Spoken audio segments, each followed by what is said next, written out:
Grania. I will now introduce our second main speaker of the day. Horja, please join me in welcoming the leader of Aontú, Peadar Tóibín. Míle buíochas Emer Kern and Curla her sin agla erm say goni. So dús bhálam just míle buíochas a gháil the gach ile gine atá anseo inniu. Tá sé go hintach go bhfuil daoine as gach ceann den tír I láthar daoine as Belfirsta, daoine as Kerry, Loch Gorman, Port Larriga, Corky, Cúndanamí, Dúnangáil, tá daoine as gach chundé anseo inniu agus tá sé go hintach ar fad.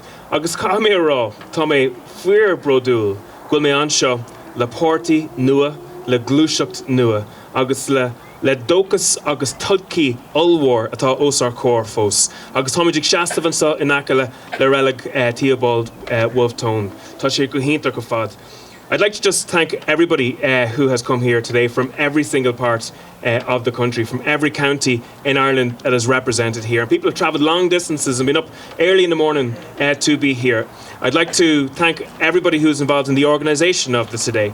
And there's so many people, I'm always nervous about naming anybody, but I'd like to thank Liam McAuley for his efforts with regards the organisation of today, for sure. I'd like to thank Emer, our chair, and Grania for the rendition of that lovely poem as well.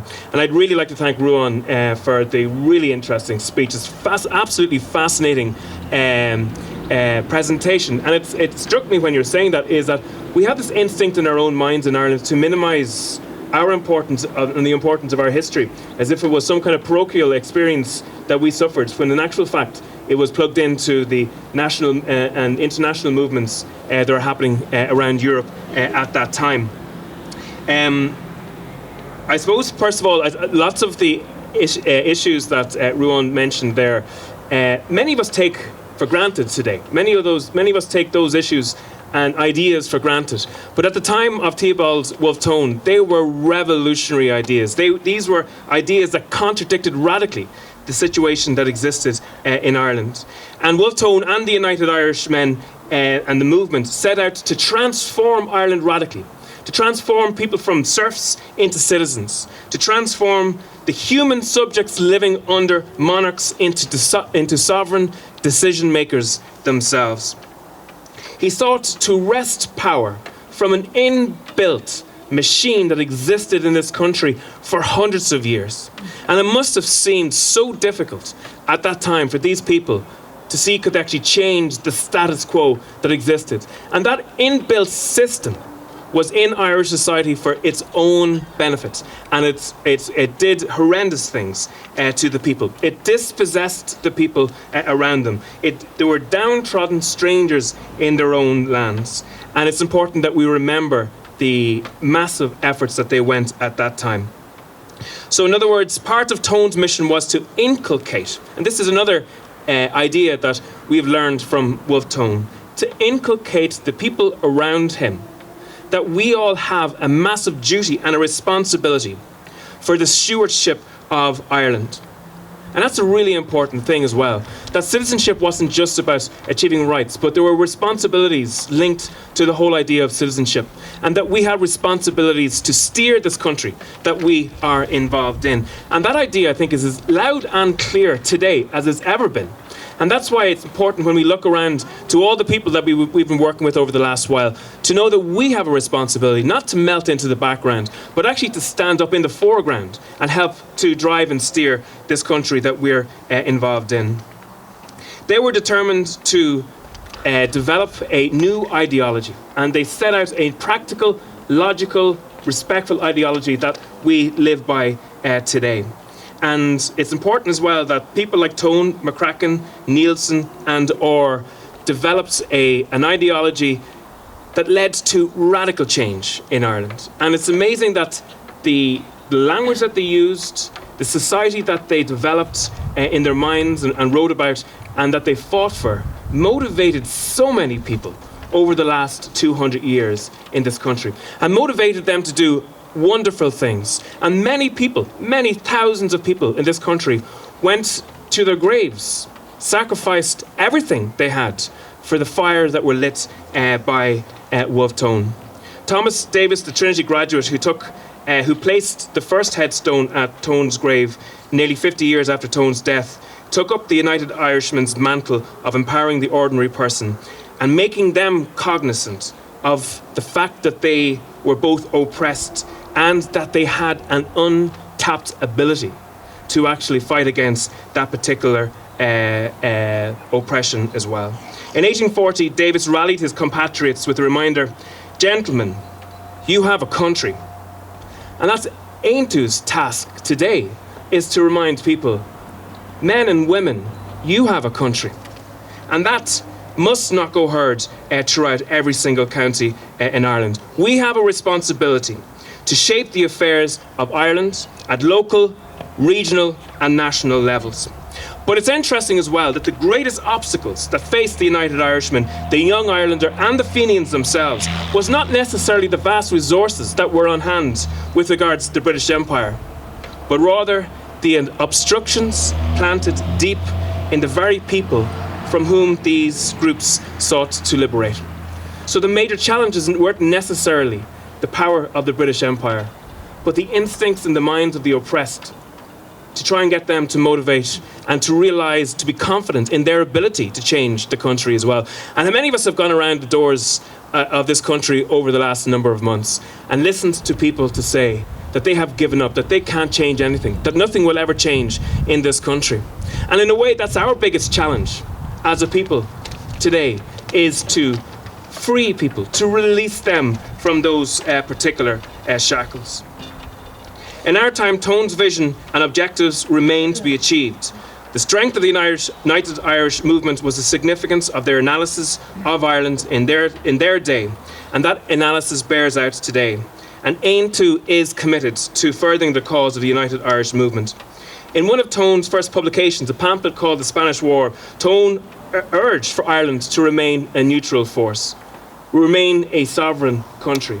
And these issues, again, are at play, or are at threat in our time.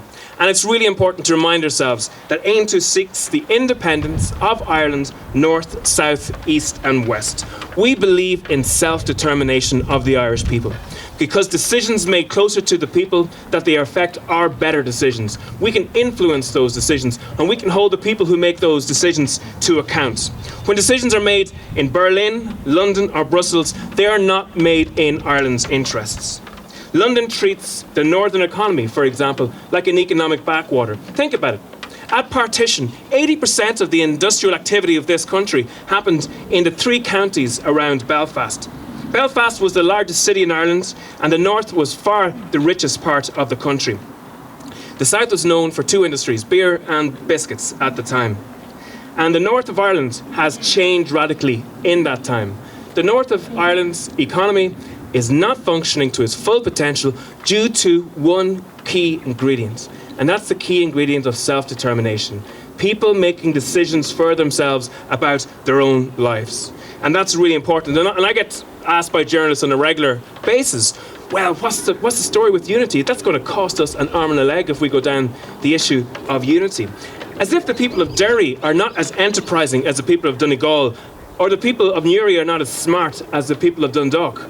Absolutely. If we can make decisions on this island, in Ireland, for ourselves, we can grow and unlock the potential of Irish unity.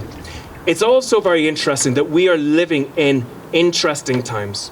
There was a poll carried out, an exit poll, with regards to the last election in the south of Ireland, which showed that 77% of the people of the south support Irish unity. 77%. Opinion polls by BBC have shown that those seeking Irish unity, in the case of a hard Brexit, is about 42%. That's just 3%, neck and neck with those seeking to remain in the Union. And it's also interesting that since 2017, politically, those in favour of the Union in the north of Ireland have become a minority. And they have become a minority in every single election since. And we've also, amazingly, heard high-profile unionists such as Eileen Paisley, Peter Robinson and Alex Kane. They have stated that unionism needs to start to think about the idea of Irish unity, needs to start to think about the issue of a border poll. So Fine Gael is radically out of step with the majority view in Ireland, north or south. And the danger here is, in my view, if Fine Gael do not start to prepare for the inevitable here, they're going to sleepwalk this country into a similar situation that David Cameron did around Brexit. They're going to be faced with a change, a radical change, without any preparation or planning done in advance. And that's why we in Aontú put out a call just in the last week. We're asking on the government to set up a new Ireland Forum on Irish Unity, to invite the views and the colour of all politics across Ireland's north and south into a forum where we can start to discuss these issues. And at the very least, we need to start to discuss issues such as convergence north and south. The All-Ireland economy is one of the best ways to mitigate against the worst excesses of Brexit, and yet this government is doing precious little around the All-Ireland economy. And if we do move towards convergence with regard to the enterprise services and infrastructure, it simply makes the lives of the people of Ireland better, more efficient, and it makes that sunny day of transition more achievable as well. Wolfe Tone and the United Irishmen set out a goal to unite Catholic, Protestant and Dissenter. And I've been fascinated over the last number of weeks with regards to the amount of people from a Protestant unionist background who have contacted us in Aontú with regards our objectives towards unity. It's been fascinating. Some people have said that they're uncomfortable with the idea, but they're willing to talk. And some people have said that they see it now as a logical thing to do. And we're starting to discuss and to open dialogue with people from a Protestant unionist background in the north of Ireland to see can we start to achieve that. Many of them, I have to say, said they're not happy to do the same thing with Sinn Féin. Many of them have said that they want to talk to other people with regards to this particular project, and we're quite happy to do that. It's also massively important to take in to mind here that Wolfe Tone spoke about the unity of Catholic, Protestant and Dissenter, and that's a key pillar for ourselves. We are an Irish Republican Party, but we will not dress up in the clothes of Sinn Féin. We will not dress up in the clothes of Fianna Fáil or any other organisation. We are ourselves. We have our own identity, and we will be who we will. And we will be a cumulative of the people who are here today. In every single addition that you bring into this organisation, that is the character of who we are as a people. But our view is a view towards pluralism. And pluralism is forgotten about in Ireland. There are so many people from a Catholic background or even a Protestant background who feel that they don't have the ability anymore to simply articulate who they are. Where's the pluralism there? Where's Wolfe Tone's republicanism when any sector of society has to keep their heads down? This country is for everybody, and we believe that everybody's entitled to live their lives to the full extent without fear or favour.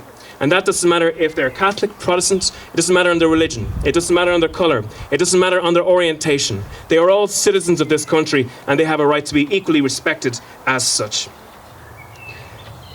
Wolfe Tone also spoke about inalienable rights. Inalienable rights was a new and radical idea at the time. And inalienable rights are at the heart of who we are as well. The English Republican Thomas Paine inspired the United Irishmen in the book The Rights of Man. And similarly, he stated that citizens must be afforded inalienable rights. There is an innate value in every single living human being. And shockingly so, we are the only Dáil party in this country that believes that 100%. It's absolutely shocking that we believe that every single living human being has an inalienable right to life, and we are the only party that has that lock, stock and barrel within our party. And we will remain the organisation that will fight for that right in future as well. It's important, I think, at this moment in time to take a few seconds just to look at the journey that we have travelled. And we have travelled some journey, well, at least I have. I put up some serious miles. In 20 weeks, Accordia Gael, in 20 weeks, we have built a national movement. That is a phenomenal achievement in 20 weeks. We've held meetings, 40 meetings in the 32 counties. We have now 2,000 members of this organisation. We have 60 functioning common across the country. We contested 70 constituencies, north and south. And that's roughly about 1/3 of the constituencies in the state. And in those constituencies, we achieved 5% of the vote in our first outing within 20 weeks. That is a phenomenal achievement.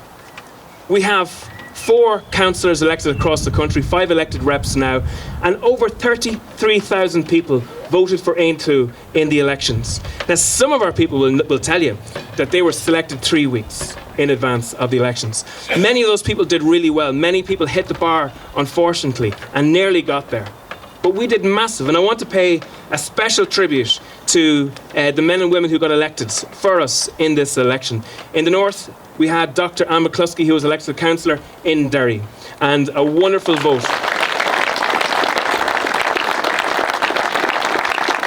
In places like Black Mountain, in the heart of West Belfast, Aontú, in about 4 weeks, pulled 750 votes.